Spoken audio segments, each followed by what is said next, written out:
샬롬. 평안하셨습니까? 또 타운에서 확진자가 또 생기고 이래서 모임이 쉽지가 않은데 이렇게 영상으로 하나님 말씀 전하겠습니다. 잠깐 기도하겠습니다. 하나님, 우리 사랑하는 우리 아시아나 타운 식구들 각자의 처소에서 예배할 때 은혜를 내려주시고 그 심령 깊숙이 만나주시고 어떤 환경 속에도 우리가 하나님 앞에 예배하는 것, 또 하나님 향한 우리의 믿음이 견고하고 흔들리지 않도록 붙잡아 주시옵소서. 하나님, 코로나로 어려운 시대를 살아가는데 우리의 마음에 평안을 주시고 우리의 건강과 안전을 지켜주셔서 하나님 있는 처소에서 하나님의 보호와 하나님의 그 사랑을 느낄 수 있도록 주께서 오늘 이 시간 역사해 주시옵소서. 부족한 종이 하나님 말씀 전할 때 성령께서 우리 마음에 오셔서 말씀하시고 하나님께서 가만히 서서 하나님의 전쟁과 하나님의 전략과 하나님의 이 행하심을 보라고 말씀하실 때 아멘하며 가만히 하나님의 일하심을 볼 수 있어서 우리 안에 그런 놀라운 역사가 말씀을 통해 나타나게 하여 주시옵소서. 오늘도 예배하는 모든 심령을 축복하셔서 은혜 주셔서 주의 능력으로 붙으셔서 예수님의 이름으로 기도하였사옵나이다. 아멘. 오늘 말씀은 출애굽기 14장 1절에서 14절인데요. 하나님의 그 계획은 이제 바로를 이렇게 꾀서 바로 자신이 오만함에 빠져가지고 바로는 계속해서 완악하고 교만하게 그렇게 행동했지 않습니까? 그 버릇이 어디 안 가는 것 같습니다. 하나님께서는 이렇게 유인해가지고 바로가 추적하게 만들어가지고 이제 그를 이제 자기의 교만함과 오만함으로 인해서 스스로 이제 오판하도록 잘못된 판단을 내리도록 하십니다. 그래서 오늘 2절에 보면 이스라엘 자손에게 명령하여 그러니까 여호와의 명령으로 시작되었다라는 게 중요합니다. 자, 보세요. 10가지 재앙은 자기 능력을 단순히 보여주신 거죠. 하나님이 능력을 보여주신 거예요. 그런데 이 홍해에서 이제 바로 군대를 몰살시키는 이거는 하나의 군사 작전이죠. 군사적인 전략을 하나님이 사용하십니다. 그러니까 상대로 하여금 교만하게 만들어서 자신만만하게 만들어서 바로가 이스라엘을 딱 볼 때 잘못된 판단을 내리도록 하나님께서 하시는 거죠. 3절에 보면 광야에 갇힌 바 되었다. 저 이스라엘들 이제 딱 갇혔다. 지금이 기회다. 그러니까 이스라엘이 광야에 갇혔다라고 생각을 하는 거죠. 그런데 한번 생각해 볼 거는 하나님은 광야에서도 하나님이시거든요. 그 열재앙을 행하신 그 하나님이 광야에서도 하나님이신데 바로는 광야에서는 하나님이 어떤 힘도 발휘하지 못한다라고 아마 스스로 생각했겠죠. 우리가 신앙생활 하다 보면 어느 순간 하나님의 은혜로만 이렇게 사는데 이 문제는 하나님이 해결하지 못할 거다라는 이상한 그런 착각, 이상한 그런 불신에 빠질 때가 있거든요. 그렇지 않습니까? 우리 인생에서 지금까지 하나님께서 은혜 주신 영역과 그런 역사들을 우리가 다 경험을 했는데 이상하게 이것만큼은 하나님이 안 해줄 것 같고 이것만큼 문제가 안 풀릴 것 같다라는 어떤 불신, 두려움 이런 게 있을 수 있다는 것이죠. 지금 바로는 광야에서는 하나님이 이스라엘을 도와주지 않을 거다. 어떤 일도 행하지 못할 거다라는 그런 생각을 하고 있는 것이죠. 하나님은 이스라엘 자손에게만 명령하시는 분이 아니라 이제 바로의 마음에다가 명령하시는 분이죠. 오늘 4절 보면 내가 바로의 마음을 완악하게 한즉 바로가 그들의 뒤를 따르리니 이렇게 얘기합니다. 바로의 마음을 이제 정말 마지막으로 완악하게 하셔서 따라오도록 만든 거죠. 따라오도록 죽음을 향해 달려오도록 파멸을 향해 달려오도록. 그래서 우리가 멸망할 때 보면 무너질 때 보면 알면서도 그곳으로 빨려 들어가는 그런 완악함이 우리 안에 있다는 것입니다. 그래서 4절에 그와 그의 온 군대로 말미암아 바로의 완악함의 결과는 참혹했습니다. 모두 다 죽을 것이고 몰살당할 것이죠. 그럴 때 여호와는 영광을 얻는다. 영광을 받으실 거다. 이렇게 말씀합니다. 자, 보세요. 여호와는 명령하셨어요. 그리고 여호와는 계획대로 전략대로 진행됩니다. 그리고 여호와는 스스로 자기신의 영광을 드러내십니다. 그러면서 4절에 애굽 사람들이 나를 여호와인 줄을 알게 하리라. 이렇게 말씀합니다. 그러니까 결국은 이 하나님의 전략은 바로의 권력의 무너짐, 바로의 붕괴를 통해서 애굽 사람들이 온 세상이 여호와가 누구인지를 알게 되는 그런 하나님의 나타내심을, 여호와를 알게 하는 일을 우리에게 보여주십니다. 모든 것을 잃기 전에, 전부를 빼앗기기 전에 여호와가 누구신지만 알면 구원이고 생명인 줄로 믿습니다. 모든 것을 잃기 전에, 전부 빼앗기기 전에 정말 여호와가 누구인지 여호와를 알게 되는 그런 은혜가 우리 가운데 있길 바랍니다. 하나님은 바로가 자기 마음대로 행동하도록 내버려 두시죠. 5절과 6절과 한번 7절 보세요.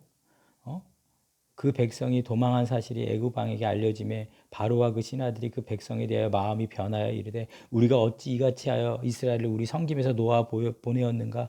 그러면서 바로가 곧 그의 병거를 갖추고 그 백성을 데리고 갈새 선발된 병거 600대와 애굽의 모든 병거를 동원한 지휘관들이 다 거느려졌더라. 바로는 자기가 동원할 수 있는 모든 전투력을 다 총동원해 가지고 자기 마음대로 이제 행동하고 있죠. 자기의 마음대로 생각하고 있어요. 근데 여기서 우리가 착각하게 되는 게 뭐냐면요. 이스라엘 백성이 5절에 보니까 뭐라고 얘기하냐면 도망했다 이렇게 보여요. 도망했다 이렇게 얘기하죠. 근데 8절에 가보면요. 이스라엘 자손이 담대히 나갔다고 이렇게 얘기합니다. 한번 생각해 보세요. 이스라엘 백성이 애굽에서 어떻게 나갔습니까? 담대히 나갔죠. 10가지 재앙, 장자가 죽음을 통해서 당당하게 담대히 나갔죠. 오히려 금은 보물 폐물을 받아가지고 그런데 5절에 보니까 어떻게 나갔다고 착각하고 있어요? 도망했다라고 생각하고 있는. 그러니까 인간이라는 게, 이 생각이라는 게요, 사실과 다른 생각을 하게 만들어요. 그러니까 멸망할 때, 무너질 때 보면은 이상하게 잘못된 생각에 사로잡히게 된단 말이죠. 이스라엘이 담대히 나갔는데 도망갔대요. 도망갔으니까 어때요? 빨리 쫓아가야죠. 사람이 이렇게 되는 겁니다. 우리가 사실을 사실 그대로 볼 수 있는 그런 은혜, 현실을 현실 그대로 볼 수 있는 그런 눈이 있어야 된다는 것입니다. 이제 바로의 판단이 맞는 것처럼 이제 10절을 보면 바로가 가까이 올 때 이스라엘 자손들이 이제 벌벌 떨고 있죠. 눈에 보이는 환경은 이스라엘 자손이 꼼짝달싹 못하는 상황에 놓인 거죠. 외관상 불가항력적인 어떤 그 추격에 의해서 이제 결정적인 위기가 닥쳤고 이스라엘 자손들도 그런 상황에 자신들에게 아무런 소망이 없다. 그래서 10절에 이스라엘 자손이 심히 두려워했다 이렇게 얘기하죠. 그리고 이스라엘 자손은 이제 모세에게 원망하고 있습니다. 그러면서 이들의 원망은요, 아주 속사포처럼 따다다다다 세 차례 아주 신랄한 질문을 던집니다. 우리에게 왜 이같이 하느냐? 왜 애굽 사람을 섬기라 하지 아니하더냐? 우리가 애굽 사람 섬기겠다고 하지 않았냐? 왜 애굽에서 모세 너한테 했던 말이 이것이 우리가 했던 말 아니냐? 결정적인 위기의 순간에 지금 누구를 섬길 것인가? 누구를 예배할 것인가? 그런데 이스라엘 백성은 여전히 애굽 사람을 섬기겠다. 왜 우리를 끌고 나왔냐? 그래서 12절에 이렇게 얘기하죠. 애굽 사람을 섬기는 것이 광야에서 죽는 것보다 낫겠노라 이렇게 말합니다. 자, 한번 생각해 보세요. 그 이스라엘 백성이 애굽에서 애굽을 섬길 때 두려움이 없었습니까? 있었습니까? 거기서도 두려움이 있었어요. 애굽을 섬길 때도. 그러니까 애굽의 그런 조직적인 어떤 속박 구조 속에서 그들에게 어떤 노동력을 착취하기 위해서 효과적인 어떤 두려움을 수단으로 사용했죠. 거기에 이제 이스라엘은 길들여진 겁니다. 그러니까 애굽을 섬길 때의 그 두려움에 길들여져 있는 거죠. 그러니까 그 두려움에 익숙한 자들에게 이제 전혀 다른 두려움이 눈앞에 있는 거예요. 그러니까 어때요? 과거로 돌아가려고 하고 있는 겁니다. 그런데 지금 이 눈앞에 있는 두려움은 그 더 큰 어떤 하나님이 주시는 자유, 그것을 향한 하나님의 자유에 대한 초대, 그것을 맛보기 위한 겪어야 될 두려움이거든요. 그러니까 애굽에서의 익숙한 두려움, 여기로 돌아가려고 지금 주어진 새로운 두려움 앞에서 무너지고 있는 것이죠. 애굽으로부터 해방되는 참된 자유가 가까이 다가올 때 이스라엘 자손은 자신의 과거에 익숙한 두려움으로 돌아가기 원했다는 것입니다. 우리 인생에서 두려움이 없을 때가 있을까요? 크고 작게 자신이 느끼는 두려움들이 다 있습니다. 그런데 하나님을 섬기고 하나님을 따라 나섰을 때 그런 모험, 어떤 그런 변화, 이런 것들이 주는 어떤 두려움은 하나님을 신뢰하고 하나님을 경외하는 훈련 과정이거든요. 그러니까 그 두려움을 통해서 우리는 훈련되고 하나님을 경외하게 되는 법을 배우는 겁니다. 이걸 꼭 기억해야 돼요. 그러니까 이건 전혀 새로운 두려움입니다. 그 새로운 두려움 앞에서 여호와를 신뢰하시길 축복합니다. 여호와를 경외하길 바랍니다.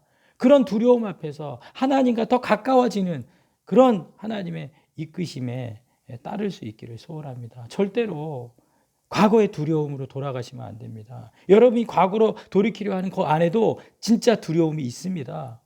지금 그거 모를 뿐이지. 그래서 이제 모세는 하나님의 어떤 구원 계획을 말씀합니다. 두려워하지 말고 가만히 서서 너희를 위해 행하시는 구원을 보라, 이렇게 얘기합니다.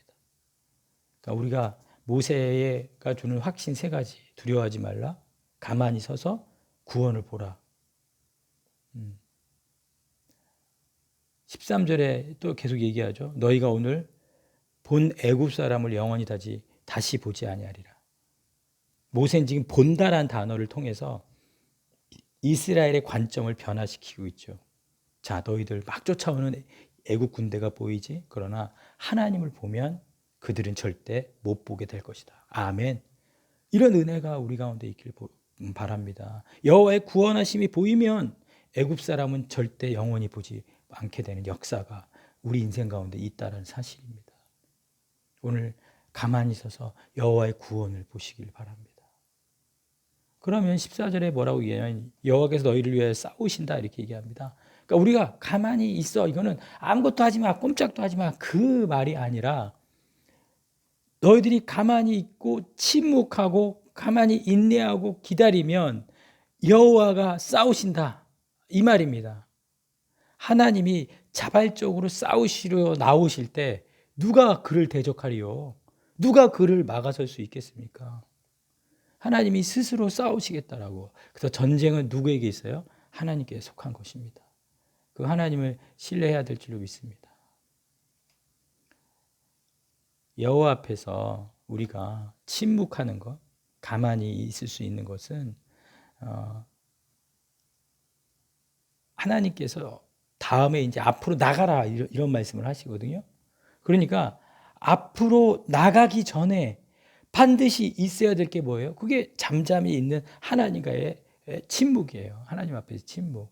그러니까 하나님 앞에서 입 딱 다물고 하나님을 가만히 경험해야 이제 앞으로 나아갈 수 있는 겁니다. 무슨 말씀인지 아시죠? 전진을 위해서 하나님과의 어떤 소망과 미래를 향해서 전진하려면 가만히 서서 가만히 잠잠히 여호와를 아는 자가 될 때 우리는 참된 전진이 일어날 수 있다는 사실입니다. 이 세상에 살았던 많은 믿음의 사람들은 아브라함, 이삭, 야곱 또 이런 믿음의 사람들은 어떤 그런 두려움 앞에 있을 때 여호와를 경험하는 경우가 많았습니다. 아브라함도 아내를 속이고 있는 그런 애굽 땅에서의 어떤 두려움 속에서 하나님을 경험을 하죠. 그리고 이삭도 계속 우물을 빼앗으니까 그 우물을 계속 양보하면서 하나님을 또 경험하게 되죠. 야곱도 형을 속이고 도망치다가 하나님을 경험하게 되죠. 하갈도 그 내쫓김을 당해서 그런 광야에서 하나님을 경험하게 되죠. 우리 인생에서 정말 나를 두렵게 하는 이 현실들, 근데 그 두려움이 하나님을 경험하고 하나님을 알게 되고 하나님을 신뢰하게 되는 훈련 과정이고, 또 그렇게 여호와를 보게 되면 애굽 사람을 전혀 영원히 보지 않게 되는 그런 완전한 두려움이 사라져서 여호와를 신뢰하게 되는 은혜를 누리게 된다는 사실을 우리는 꼭 기억해야 될 줄로 믿습니다. 솔직히 하나님께서 가장 빠른 길을 인도하지 않은 이유가 뭐죠?